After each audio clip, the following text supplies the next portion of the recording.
हाँ, तो देखिए, अब मैंने आपको क्या बताया इसके पहले।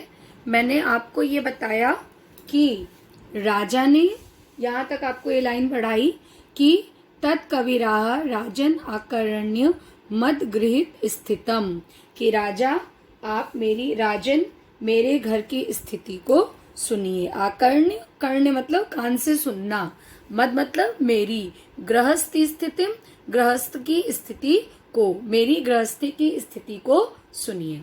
अब वो क्या बोलते हैं देखिए, थोड़ा सा टफ है बट घबराइएगा नहीं, हम हैं आपके टफ काम को इजी बनाने के लिए। ओके। अये लाजानुच्चय पथि वचना माकर्ण्य गृहिणी शिशो कर्णो यत्नात् सुपिहितवती दीनवदना मयि क्षीणोपाये यद कृतं दृशावश्रु बहुले तदन्तः शल्यम में त्वमसि पुनरुद्धुर तु मुचितः। फिर से एक बार पढ़ना है, श्लोक कठिन है। अये लाजानुच्चय पथि वचन माकर्ण्य गृहिणी शिशो कर्णो यत्नात् सुपिहितवती दीनवदना मयि क्षीणोपाये यद कृतं दृशावश्रु बहुले तदन्तः शल्यम में त्वमसि पुनरुद्धुरतु मुचितः। ठीक है। अये मतलब क्या होता है? अरे। ठीक है। लाजानुच्चय है, लाजानुच्चय लाज से युक्त उच्च स्वर में, लाज से युक्त उच्च स्वर में। पहले मैं आपको अलग अलग अर्थ बता रही हूँ, ठीक है, उसके बाद आप उसको एक अर्थ, उसके बाद उसको पूरा सेंटेंस जो है वो पढ़ाएंगे। अये लाजानुच्चय पथि वचना माकर्ण्य गृहिणी शिशो कर्णो यत्नात् सुपिहितवती दीनवदना। अये मेरी मतलब अरे सुनो, मतलब वो राजा को बता रहे हैं। लाजान उच्चय, लाजा मतलब होता है खील, ठीक है। लाजा मतलब होता है खील। खील आप जानते हैं, खील मीन्स जो दिवाली के समय हम लोग लाई और लावे से पूजा करते हैं ना, तो वो जो लावा होता है, एक तो लाई होती है मुरमुरे जिसका आप चुरमुरा खाते हैं, वो भेलपूरी खाते हैं, दैट इज लाई। और एक लावा होता है जो उसी तरह का थोड़ा व्हाइट कलर का और फूला हुआ, ठीक है, दैट इज खील।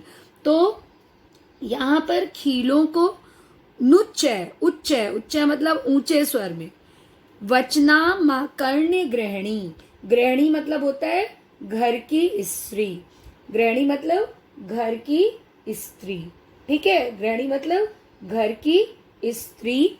उच्चय मतलब ऊंचे स्वर में, पथि मतलब रास्ते में, पथि मतलब होता है मार्ग में, वचन माकर्ण्य वचनों को सुन करके। अभी यहाँ पर भी आपको बताया था ना, आकर्ण्य मतलब होता है सुन करके, इसके पहले भी आपको बताया था ना आकर्ण्य मतलब सुन के।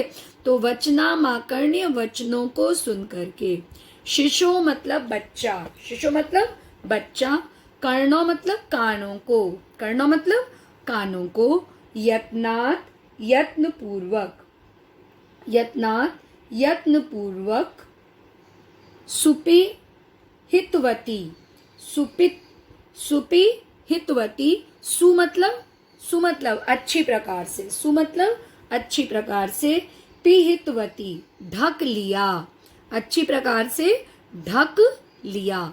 दीन वदना मतलब दीन वचनों को सुन करके, दीन वचनों को सुनकर के। पहले मैं आपको अलग अलग अर्थ बता दे रही हूँ, क्योंकि केवल लिखवा दूंगी तो आप रट लेंगे, और रटना तो कोई मतलब नहीं है जब तक समझेंगे नहीं भाषा को पहले समझना चाहिए, ठीक है।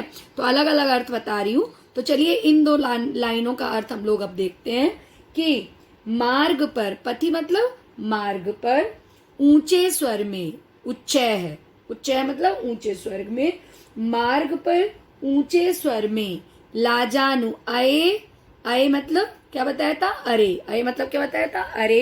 अरे खील ले लो। मार्ग में ऊंचे स्वर में अरे खील ले लो। वचना कर्ण्य वचनों को सुन करके, गृहिणी दीन वदना, यहाँ पर से ये वर्ड हम पहले लेंगे, दीन वदना। दीन वदना मतलब होता है दीन मुख वाली गृहिणी ने, गृहिणी अर्थात उसकी पत्नी ने, गृहिणी अर्थात उसकी पत्नी ने शिशो कर्णो यत्नात्, अपने बच्चे के कान को सावधानी पूर्वक बंद कर दिया, अपने बच्चे के कान को सावधानी पूर्वक बंद कर दिया। ये 2 लाइन का अर्थ पहले समझिए कि वो क्या बोल रहे हैं कि मार्ग पर ऊंचे स्वर में अरे खील ले लो यह सुनकर, अरे खील ले लो यह सुनकर दीन मुख वाली, कौन सी मुख वाली?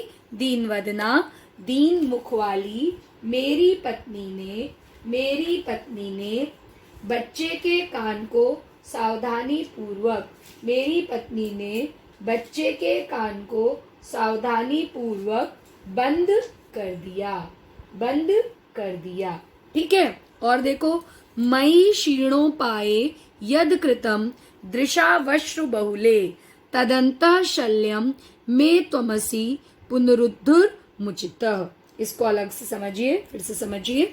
मयि क्षीणो पाए, और मयि मतलब मुझे, क्षीणो पाए, क्षीण मतलब गरीब समझकर, है ना, और गरीब जानकर, या मुझे जैसे मतलब क्या होता है घर में जब कभी पैसा नहीं होता है ना, और आप किसी चीज की जिद करते हो, यहाँ पर वही फीलिंग है बेटा, यहाँ पर फीलिंग वही कवि ने बताई है कि यदि आपके पास कभी पैसा नहीं है, ठीक है, यदि आपके पास कभी पैसा नहीं है या आपके घर में पैसे की कोई कमी है, किसी के घर में कभी भी हो सकती है, तो जो हम लोग कुछ लेने की जिद करते हैं तो क्या होता है कि मम्मी क्या कहती हैं कि अभी पापा से जिद मत करो, है ना, और बड़े दयनीय नजर से पापा को देखना। तो यहाँ पर वही चीज हो रही है, मयि क्षीणो पाए, और मुझ दरिद्र पर यद कृतम, जिस प्रकार की, यद कृतम जिस प्रकार की, उसके बाद दृशावश्रु बहुले, बहुत सारे आंसुओं से युक्त जो दृष्टि डाली, दृशा मतलब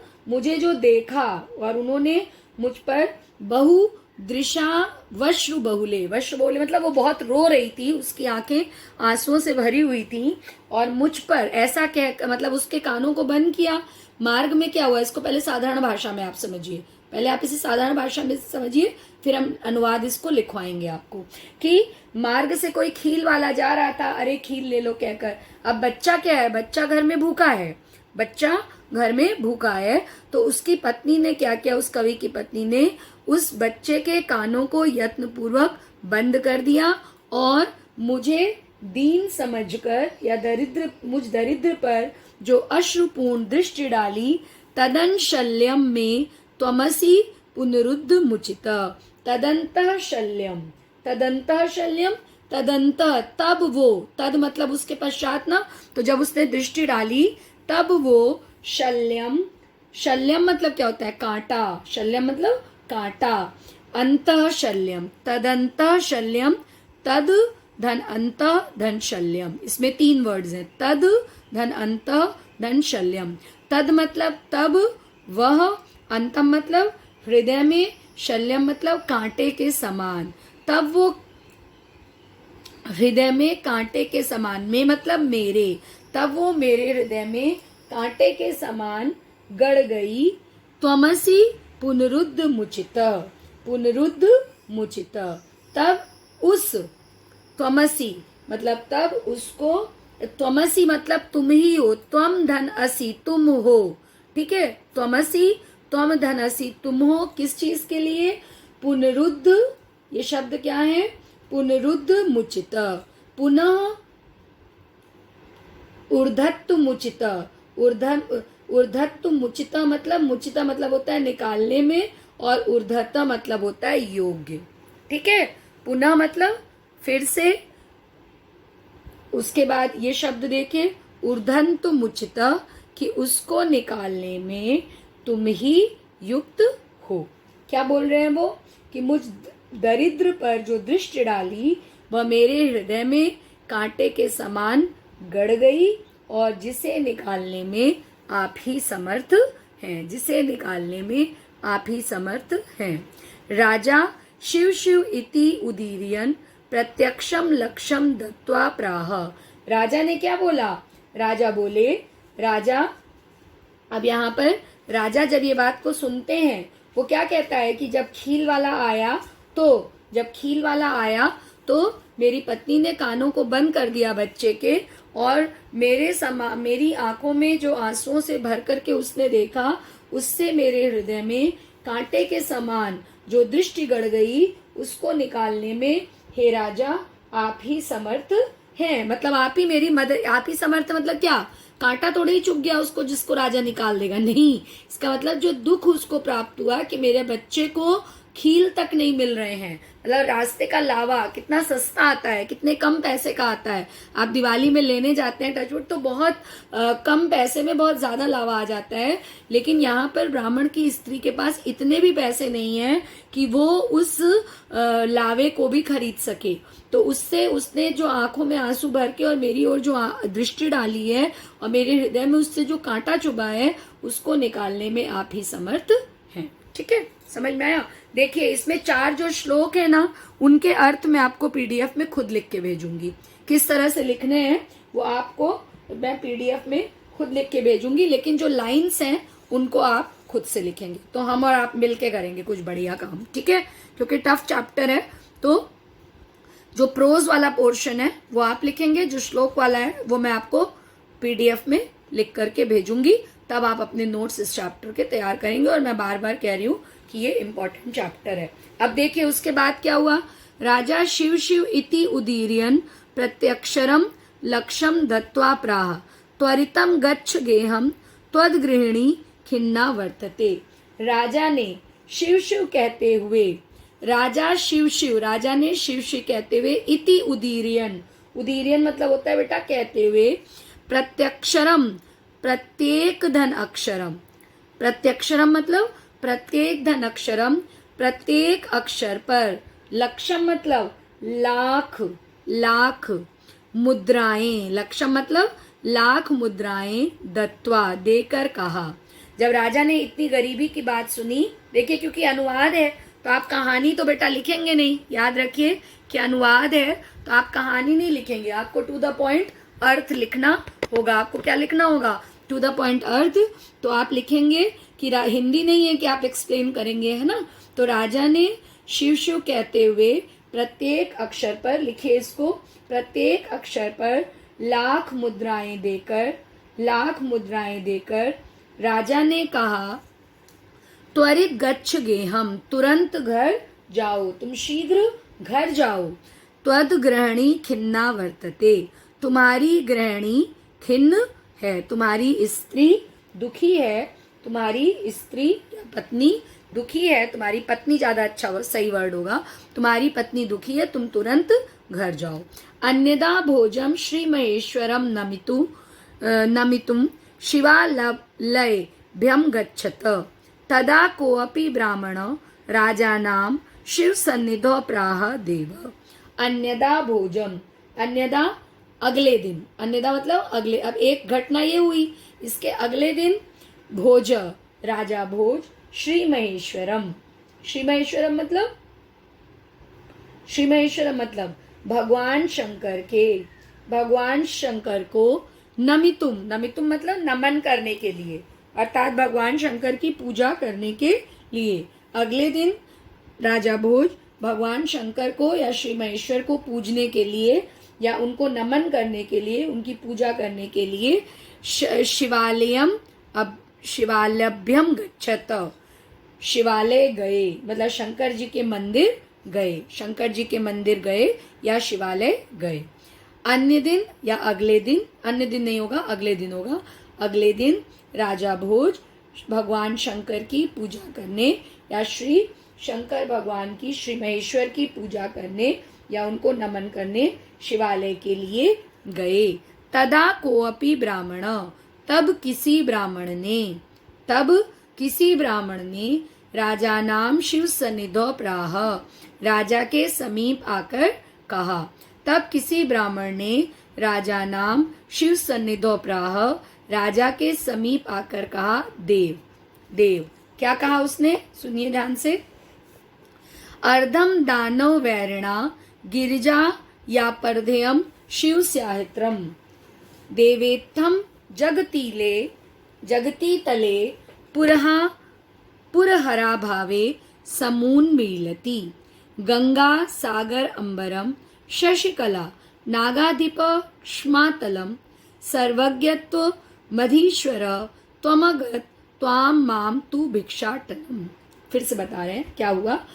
अर्धम दानव वैरिणा गिरजा याप्यर्धयम शिव स्त्याहृतम देवेत्थम जगती तले पुरहरा भावे समुन्मीलति गंगा सागरम अंबरम शशिकला नागाधिप श्मातलम सर्वज्ञत्वम धीश्वर तत्वगत त्वाम माम तू भिक्षाटनम। क्या हुआ। अर्धम, तब राजा ने क्या कहा, राजा ने नहीं सॉरी इस ब्राह्मण ने राजा को देख करके, राजा के समीप आकर के क्या कहा वो सुनिए। अर्धम दानव वैरिणम, शिव का आप ब्रैकेट में लिखेंगे, ठीक है। शिव का आधा भाग दानव वैरिणा अर्थात दानव वैरी, दानवों के बैरी, दानव मतलब राक्षसों के बैरी अर्थात भगवान विष्णु ने गिरजाप्यर्ध्यम, गिरजा मतलब पार्वती जी, ठीक है। अपि अर्धम, इसमें जो वर्ड है इसमें 3 संधि विच्छेद है। गिरिजया धन अपि धन अर्धम, क्या शब्द है, गिरजाप्यार्ध्यम, तो गिरिजया धन अपि धन अर्धम, और आधा पार्वती जी ने शिव स्त्यात्यम शिवस्य धन आहृतम। ये जो वर्ड मैंने पहले बताया यहाँ पर, शिवस्य आहृतम मतलब शिव का, इसका संधि विच्छेद करेंगे तो क्या होगा, शिवस्य धन आहृतम, कि शिव का आधा भाग ले लिया। क्या मतलब हुआ इसका, कि शिव का आधा भाग शत्रुओं से बैर रखने वाले दानवों से बैर रखने वाले शत्रु अर्थात विष्णु भगवान ने ले लिया, और आधा भाग पार्वती जी ने ले लिया। लिखेंगे आप ऐसे ही, समझाने के लिए आपको ये बता दे रहे हैं कि क्यों ऐसा कहा जा रहा है। कि ऐसा कहा जाता है कि शंकर भगवान के पास उनका अपना कुछ नहीं है। कैसे, क्योंकि विष्णु भगवान उनके बहुत बड़े मित्र हैं, और वो उनके आधे भाग में रहते हैं, और उनके शरीर के आधे भाग में पार्वती जी निवास करती हैं, इसलिए उनके पास अपना कुछ भी नहीं है। ऐसा शंकर भगवान के लिए हमारे शास्त्रों में, वेदों में कहा जाता है। वही चीज, उसी चीज का वर्णन यहाँ पर वो ब्राह्मण जो शिवालय में है वो शंकर भगवान का वर्णन किससे कर रहा है, महाराजा भोज से कर रहा है। क्या कर रहा है कि शिव का आधा भाग, अर्ध भाग दानव वैरी अर्थात विष्णु ने ले लिया, और आधा भाग पार्वती जी ने ले लिया। देवेत्थम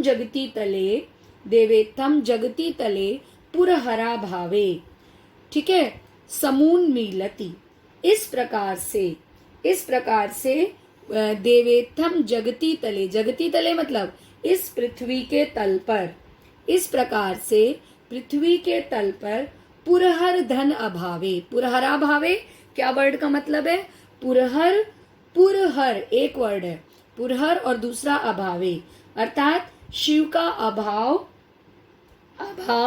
हो गया। समून मिलती होने पर क्या मतलब हुआ इसका, देवेत्थम जगती तले पुरहरा भावे समून मिलती, इस प्रकार से भूतल पर शिवजी का अभाव होने पर। ये आधा सेंटेंस ही है, यहाँ पर ऊपर पूरा सेंटेंस है, समझिएगा थोड़ा टफ है ये, कि ऊपर पूरा सेंटेंस है, और ऊपर जो पूरा सेंटेंस है वो बेटा क्या है, वो ये है कि शिवजी का आधा भाग दानवों के वैरी अर्थात विष्णु ने, और आधा भाग किसने ले लिया, पार्वती जी ने ले लिया।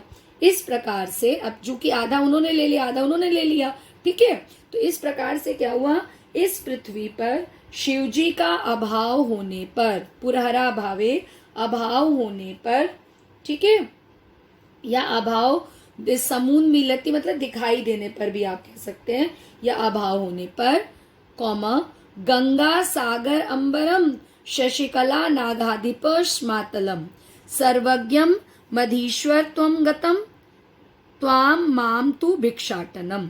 अब क्या हुआ, जब ऐसा हो गया तो हुआ क्या, इस जब ये आधा भाग उन्होंने ले लिया, आधा भाग उन्होंने ले लिया, तो इस पृथ्वी पर शिव जी का अभाव हो गया।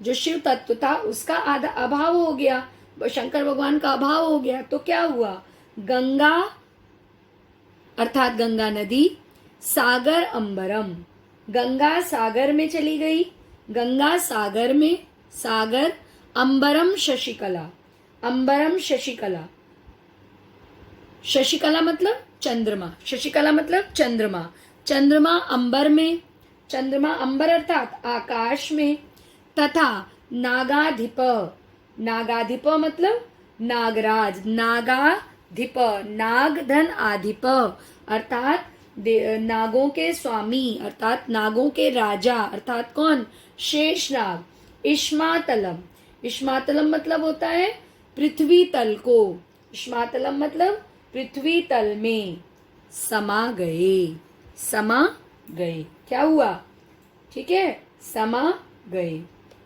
अभी इसका अर्थ पहले आपको हम अलग अलग अर्थ बता रहे हैं, फिर बताएंगे कि वो ऐसा क्यों कह रहे हैं। गंगा सागर में समा गई, चंद्रमा, पहले इसको बता दे नहीं तो फिर कंटिन्यूएशन नहीं रहेगा, फिर बताएंगे कि वो ऐसा क्यों कह रहे हैं। गंगा सागर में समा गई, जो चांदनी थी, चंद्रमा था, वो आकाश में समा गया, और जो शेषनाग था वो भूतल में अर्थात पाताल लोक में समा गए। श्मातलम समा गए, सर्वज्ञत्व अधीश्वरम त्वमव गत, सर्वगत, सर्व क्या वर्ड है, सर्वज्ञता, सर्वज्ञत्व मधीश्वरम तत्वगता त्वाम माम तू भिक्षाट। और बहुत मजेदार, वो कवि बहुत मजेदार बात करते हैं, हंसी की बात करते हैं। क्या कहते हैं, सर्वज्ञतम, सर्वज्ञत्व त्वाम, जो सर्वज्ञता थी वो किसको मिल गई, आपको मिल गई, अधीश्वरम त्वाम, आपको मिल गई। देखिए ये जो लाइन है ना, ध्यान से देखिएगा, ये जो थोड़ा टफ चैप्टर है बेटा, ऑनलाइन पढ़ाने में थोड़ी प्रॉब्लम्स तो आती हैं, इसीलिए मैं बार बार पढ़ा रही हूँ कि आप समझे।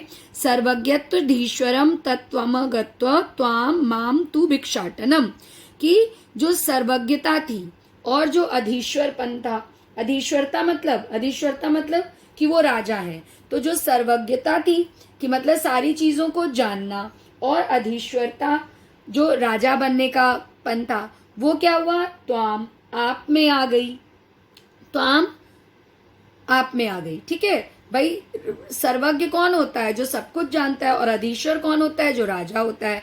तो ये सारी चीजें तो आप में आ गई।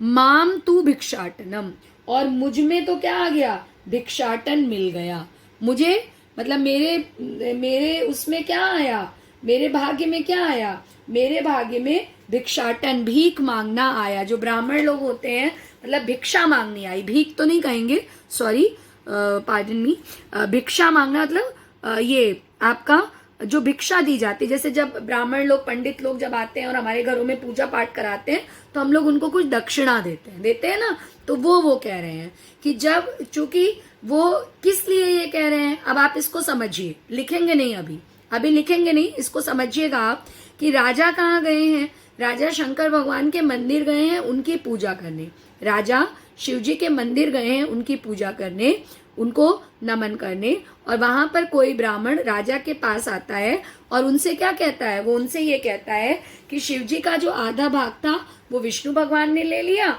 और शिव जी का जो आधा भाग था वो पार्वती जी ने ले लिया। ठीक है, और ये जो पूरा जगत था, जो पूरा संसार था, वो किससे खाली हो गया, वो शिव जी से खाली हो गया। यहाँ पर कोई भी शिव तत्व तो नहीं रहा, अर्थात कोई भी भगवान नहीं रहे। तो अब अब आप सोचेंगे कि यहाँ पे गंगा और चांदनी और नाग की बात कैसे आ गई, तो कुछ समझ में आ रहा है आपको, दिमाग लगाइए जरा। Yes girls, use your brain, दिमाग लगाइए, वाइजनेस कहाँ है आपकी, लगाइए जरा दिमाग। क्या हुआ, जो गंगा है वो कहाँ रहती हैं, शिव जी की जटा में। Very good. शंकर जी का रूप याद करिए, शंकर जी का रूप मेरे ख्याल से सब बच्चों ने देखा होगा, बचपन से आज तक आप 12th में हैं, सबने, सभी लोगों ने, सभी धर्मों के बच्चों ने शंकर जी का रूप तो देखा होगा ना, कैसा होता है, ऊपर जटा बांधी रहती है और उसमें कौन निवास करती हैं, गंगा जी, और उसके बाद शशिकला, चांदनी, चंद्रमा और नागाधिप, उनकी जटाओं में गंगा जी निवास करती हैं, उनकी जटाओं में चंद्रमा रहते हैं, और नागाधिप जो शेषनाग रहते हैं, जो वासुकी नाग, नॉट शेषनाग, जो वासुकी नाग, शेषनाग की शैया पर तो विष्णु भगवान जी का वास होता है, और यहाँ कौन रहते हैं, वासुकी महाराज जो हैं, वो जो दूसरे नंबर के सबसे बड़े नागराज हैं।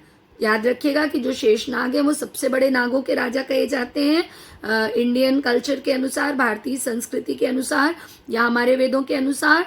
और जो ये होते हैं वासुकी, वो दूसरे नंबर पे वो आते हैं। ठीक है, तो यहाँ पर जो ये हैं आपके वासुकी राज हैं, वो भी क्योंकि शंकर जी के पास कुछ उनका रहा ही नहीं, तो अब ये गंगा जी कहाँ जाएं, कृष्ण ये वो कौन है, वो चंद्रमा, वो कहाँ जाएं, और भैया वासुकी महाराज कहाँ जाएं।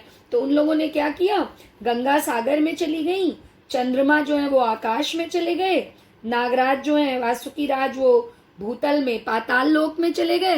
ये लिखा है ना, नागाधिप श्मातलम, श्मातलम मतलब भूतल में, क्षमा, क्षमा मतलब पृथ्वी, क्षमा मतलब पृथ्वी, तलम मतलब नीचे, पृथ्वी के तल पर अर्थात भूतल पर।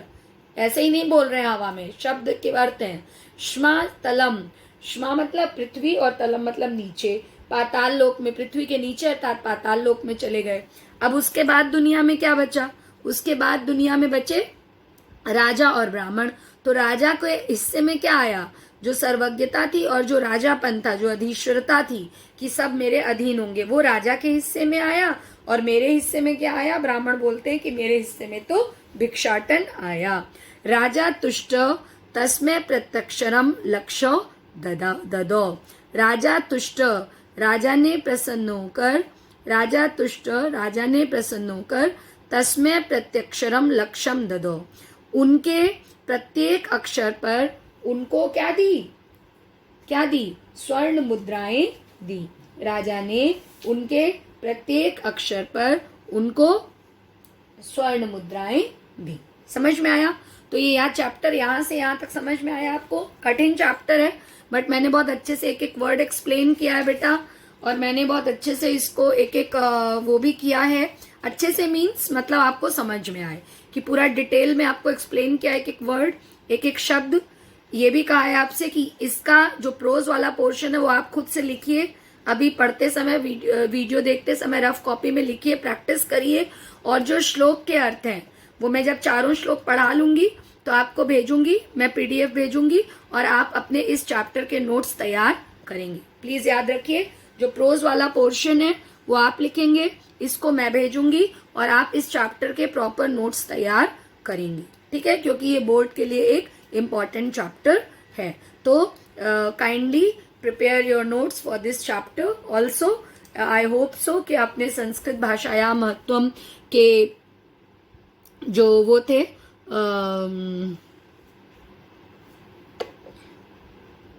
नोट्स वो तैयार कर लिए होंगे, और उसमें आपको कोई प्रॉब्लम नहीं हुई होगी, जैसा मुझे बच्चों ने बताया है।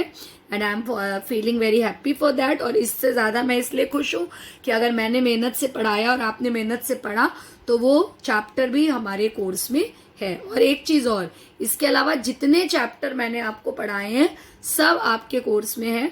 लकीली सारे चैप्टर्स कोर्स में है। कुछ चैप्टर हैं, एक चैप्टर केवल ऐसा है जो हम लोगों ने ज़्यादा पढ़ा है। ठीक है, केवल एक चैप्टर ऐसा है जो हम लोगों ने ज़्यादा पढ़ा है।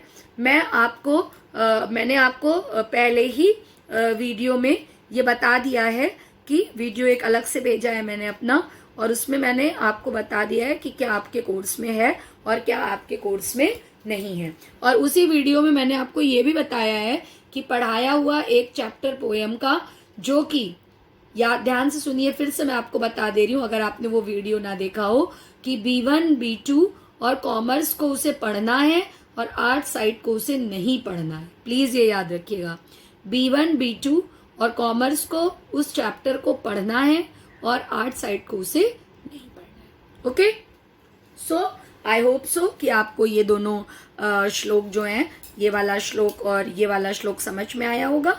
अब इसके बाद मैं आपको नेक्स्ट वीडियो में बाकी 2 श्लोक जो हैं वो बताऊंगी। ध्यान से रहिए, स्वस्थ रहिए, अपना इम्यूनिटी सिस्टम जो है उसको मजबूत रखिए, बाहर इधर उधर मत घूमिए, वीडियोस देखिए हम सबके, केवल मेरे ही नहीं सारे टीचर्स के। अपने नोट्स प्रॉपरली तैयार रखिए, क्योंकि याद रखिए कि आप बोर्ड के बच्चे हैं तो आपका एग्जाम तो निश्चित होगा. Maybe I don't know, because we don't know, the conditions are very unpredictable. So we don't know कि बाकी क्लासेस के एग्जाम हो ना हो बेटा, वो तो ईश्वर जाने. ये भी हो सकता है कि आने वाले दिनों में कोई मेडिसिन मिल जाए और सारी चीज़ें बहुत अच्छी हो जाए, लेकिन एट अ ग्लांस तुरंत नहीं होंगी. आपको भी पता है, सबको पता है, मुझे भी पता है. चीज़ें ठीक होने में काफ़ी वक्त लगता है, बिगड़ने में तो नहीं लगता है ना. तो लेकिन कुछ भी होगा होगा, आपका बोर्ड का एग्ज़ाम अपने समय पर होगा. इसलिए आप अभी वीडियोस देखेंगे और पढ़ेंगे तो definitely you will be in profit, you have no loss. आप नहीं देखेंगे तो लॉस आपका होगा, क्योंकि चाहे मैं हूँ, चाहे और टीचर्स हैं, सब लोग बहुत मेहनत कर रहे हैं और बहुत कोशिश कर रहे हैं कि आपको सारी चीज़ें बहुत अच्छे से समझ में आए. So be healthy, be good and complete your notes. God bless you. Bye.